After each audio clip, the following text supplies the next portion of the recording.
નમસ્કાર મિત્રો,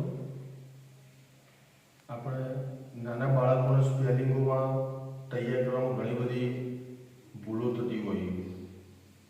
સરળતાથી નાના બાળકને સ્પેલિંગ આવડી જાય આ એના માટેનો એક નાનો પ્રયાસ છે. તો સ્પેલિંગ યાદ રાખવા માટે એની પેટર્નને ઓળખવી.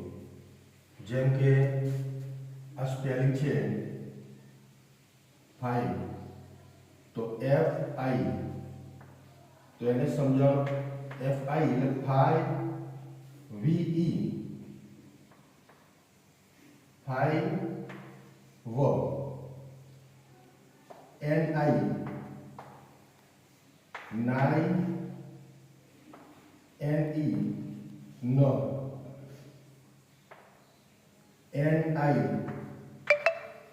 9 CE સ. SHI Sai NE Sai. DRI Dry VE વ. તો આમાં તમે જોયું I ને E ની જે પેટર્ન છે તો એને આ રીતે વંચાઈએ તો આ રીતે આ પેટર્નના બધા જ સ્પેલિંગો એને આવડી જશે.